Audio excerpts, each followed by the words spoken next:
여러분, 비트코인 반감기 시작되면 가격 팍팍 오를 것 같아서 잔뜩 기대하고 있었는데 오를 듯 말 듯 지지부진한 모습 보이니까 실망하셨습니까? 그런데 가끔씩 거래소 앱 켜보면 팍팍 오르고 떡상하는 알트코인들이 있죠?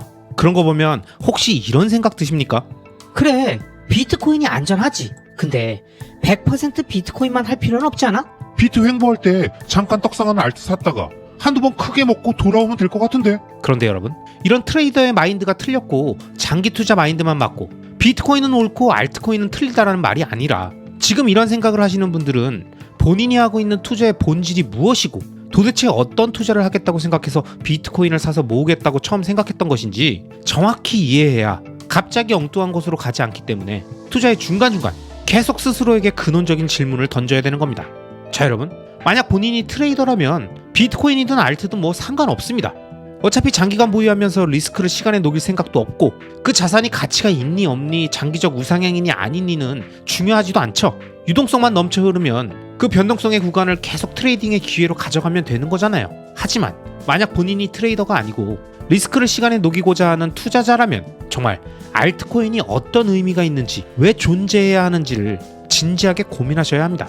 비트코인은 블록체인 기술과 암호학, 자유시장 경제의 원리가 아주 단순하지만 핵심적인 코드에 담겨서 그 어떤 중앙화된 운영 주체도 없이 스스로 알아서 작동되고 있습니다. 비트코인을 채굴하기 위해서 자신의 컴퓨팅 파워를 제공하는 게 자신의 돈벌이에 도움이 되니까 전 세계 어디서든 싼 전기를 찾아 채굴업체들이 생겨나고 비트코인을 보유하고 있는 게 자신의 화폐 가치를 정확히 보존해 주니 법정화폐 기준으로 계속 가격이 올라갈 거라고 생각하니까 누가 시키지 않아도 전 세계 사람들이 계속 비트코인을 오랫동안 모아가고 있는 거고, 이렇게 사람들의 관심이 높아지니까 기존 금융권들도 이걸 상품으로 만들고 정치권도 관련 우호 법안들을 발의하면서 네트워크 참여자들을 자신의 편으로 만들려고 하는 거죠.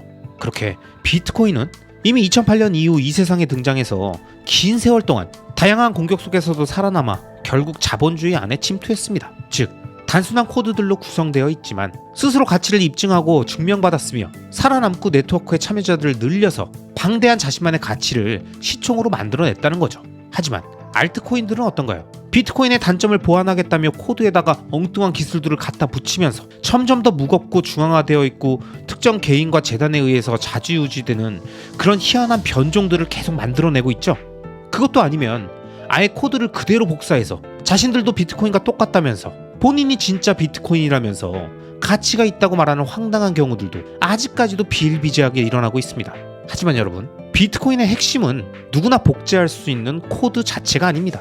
좋은 프린트 하나 사서 미국 달러 이미지 파일 출력하면 갑자기 달러랑 같은 가치를 갖는 법정화폐가 생기는 게 아니잖아요. 그건 그냥 짝퉁이잖아요.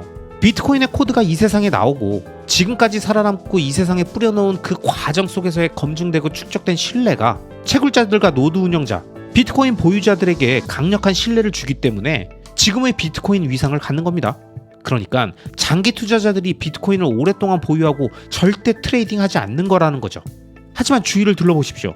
알트코인을 장기 투자하겠다고 개인 지갑에 보관하고 있는 사람들이 있습니까? 오랫동안 들고 있어도 대부분 거래소에 갖고 있죠. 대부분 펌핑해서 털고 나갈 생각만 하고 있고 언제 파는 게 더 좋을지 타점에만 혈안되어 있는 거예요. 이게 의미하는 게 무엇인지 조금만 생각해보면 알 수 있습니다. 정말 그것이 가치 있는 코인이라면, 그리고 그것을 오랫동안 보관할 거라면 왜 남한테 맡겨놓겠습니까? 그렇기 때문에 저는 비트코인의 가치를 정확하게 이해하신 분들은 자신의 비트코인을 차분하고 지속적으로 계속 개인 지갑으로 옮기면서 모아가는 그 행위에만 집중하시라고 말씀드리면서 그 행위가 결국 장기적으로 봤을 때 가장 높은 수익을 줄 거라고 말씀드리는 겁니다. 자, 그럼 이와 관련해서 비트코인의 진심인 마이크로 스트래티지의 마이클 세일러가 우리들에게 어떤 조언을 해줬는지 제가 예전에 더빙했던 영상에 있는 내용을 함께 이어서 설명드리겠습니다. 비트코인은 어떠한 이념에 뿌리를 두고 있다 라고 제가 말했었습니다. 그쵸? 네트워크상의 자산인데 어떻게 표현해야 할까요? 프로토콜을 기반으로 하고 있고 특정 이념에 뿌리를 둔 네트워크상의 자산입니다. 그리고 이 이념은 자연 법칙과 인간 법칙 사이에서 선택해야 하는 이념입니다. 우리는 인간의 법칙보다는 자연 법칙을 선호하고요. 우리는 컴퓨터 과학보다 물리과학을 선호하고 메타버스보다 유니버스, 그러니까 우주를 선호하는 것이죠. 일론 머스크가 물리학 법칙은 협상이 불가능한 반면 인간의 법칙은 한낱 제안일 뿐이라고 농담을 했었던 적이 있습니다. 비트코인은 실제로 그 자연 법칙에 순응하는 것이고 겸손한 면이 있습니다. 오스트리아 학파의 경제학이나 자본주의, 자유를 보면 대부분 긍정적인 이념들이고 자연 법칙과 자연권에 뿌리를 두고 있습니다. 여기에 인위성이나 인위적인 법령을 중첩시켜 놓으면 인간들은 빵을 구우면 안 되고 특정 시간에 잠을 자도 안 되고 이런 생각을 하면 안 되고 저런 말도 하면 안 된다는 등 10만 개의 법칙을 만들기 시작할 겁니다. 이런 일들은 결국 극단적으로 치닫게 되면서 사회를 파괴시키게 되죠. 너무 인위적이에요. 그리고 비트코인으로 말하자면 거대한 코드 기반이 아닙니다.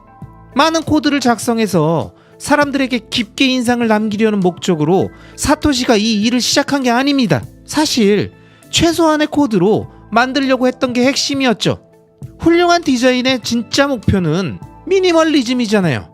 유튜브에 돌고 있는 영상 중에 어떤 남자가 양철 캔박스에 8개인지 6개인지 서로 다른 모양의 블록을 갖고 있는데 삼각형 블록을 정사각형 구멍에 넣는 걸 보여주고 원통 블록을 정사각형 구멍에 넣고 직사각형 블록도 정사각형 구멍에 넣는 걸 보여주죠.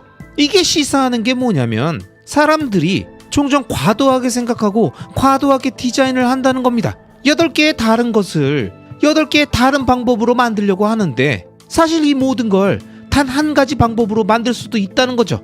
여러분, 마이클 셀러는 이번 영상에서 비트코인을 불변하는 자연 법칙, 물리학 법칙과 같다고 말하면서 언제든 마음대로 바꿀 수 있는 인간의 법칙이나 인위적인 법령이 아니라고 말합니다. 즉, 코드로 확정되고 공개되어 있는 화폐의 총 발행량과 공급 정책, 그리고 중앙화된 운영 주체가 없이 탈중앙화된 상태로 존재하고 있는 비트코인의 현재 상태는 마치 이 세상에 물리학과 수학, 연력학의 영향을 받으며 존재하고 있는 여느 자연물과 같다는 거죠. 그렇게 사람이 인위적으로 조절하고 판단하는 현재의 화폐 시스템보다 훨씬 더 자연스럽고 시장 원리에 의해 작동되며 그 과정 역시 군더더기 없이 심플하다는 걸 강조합니다. 자, 그럼 이어서 좀 더 마이클 셀러의 의견을 들어보시죠. 위대한 디자이너들은 187개의 버튼을 만들지 않잖아요. 이 리모컨에는 버튼이 많은데 아이폰에는 버튼이 하나가 있거나 아예 없죠. 이상적인 인터페이스는 심플해요. 심플. 자, 그럼 컴퓨터 과학에서 이 모든 것을 코딩하려면 수백만 줄의 코딩이 있어야 합니다. 언덕 아래로 물이 흐르는 모습을 컴퓨터로 시뮬레이션 한다고 한번 생각해 보세요. 얼마나 많은 코딩이 필요하겠습니까? 단순한 언덕 하나를 주고요. 물 한 주전자를 떨어뜨리는 걸 컴퓨터 소프트웨어로 만드는 거예요. 이걸 시뮬레이션 하는 데는 정말 많은 소프트웨어를 만들어야 합니다. 그런데 자연의 경우 물이 올바른 방향으로 흐르게 하기 위해 코드가 필요한가요? 물은 그저 흐를 뿐이잖아요. 자연한테 이런 것은 어려운 일이 아닙니다. 그래서 사람들은 심플하고 우아한 것을 원합니다. 자연 법칙에는 에너지 보존 법칙, 빛의 속도나 소리의 속도가 있습니다. 중력의 법칙도 있고요. 에너지 보존 법칙에서는 물질을 파괴할 수 없습니다.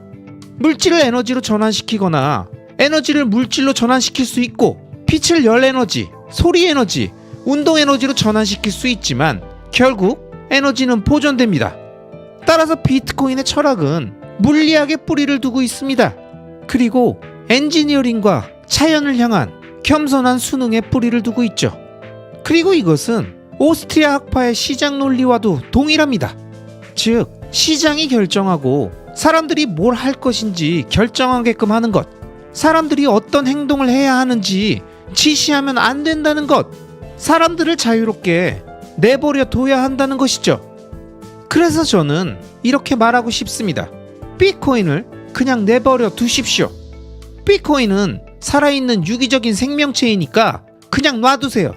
만약 당신이 뭔가를 만들어서 돈을 벌 수 있다고 생각했다면 혼자서 하세요.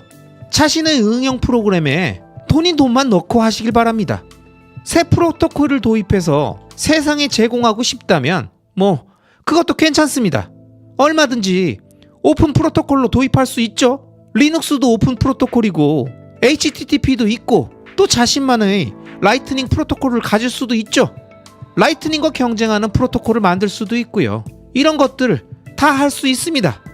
하지만 궁극적으로는 자연을 존중하고 사토시가 이 유전적 생명체를 설계했다는 사실을 존중했으면 합니다. 사토시는 크립토 생명체를 만들었고 사이버 공간에 이걸 풀어놨는데 살아남았죠. 다른 사람들이 이전에 만들었던 것들은 다 죽었는데 말이죠. 수백 번의 실험을 통해서도 다 죽었고 수백만 개의 것들이 그 이후에도 계속 죽어나갔습니다. 바로 여기에 딱 한 개만 살아남았고 우리는 이 생명체가 살아있다는 사실에 경외심을 느껴야 합니다. 우리의 임무는 사람들이 이것을 받아들여서 성장시키고 성공할 수 있도록 도와주는 것입니다. 바퀴벌레나 바이러스 혹은 토끼의 유전자 코드를 향상시키겠다는 것이나 비트코인의 유전자 코드를 향상시키겠다는 것이나 비슷합니다. 그냥 이 생명체들이 자신의 최대 잠재력에 도달할 수 있도록 내버려 두라는 얘기예요. 왜냐면 비트코인의 시가총액이 지금 8,500억 달러인데 근본적으로 유전적 프로토콜을 변형시키지 않으면서도 수백조 규모의 경제에 도달하지 못할 이유가 없습니다. 지금 꽤 훌륭히 작동하고 있는 것으로 보이잖아요. 그래서 제 생각에 이 철학의 핵심은 스토아 학파의 금욕주의가 주는 교훈과 비슷합니다. 어떤 일을 할 수 있다고 해서 그 일을 해야 한다는 건 아니라는 겁니다. 겸손과 우아함을 가지고 앞으로 나가세요. 그리고 복권에 당첨됐을 때 복권에 당첨됐다는 것을 인지할 수 있는 지혜를 가지세요. 못 먹어도 2배 코라고 외치면서 도박으로 다 잃지 말라는 말입니다.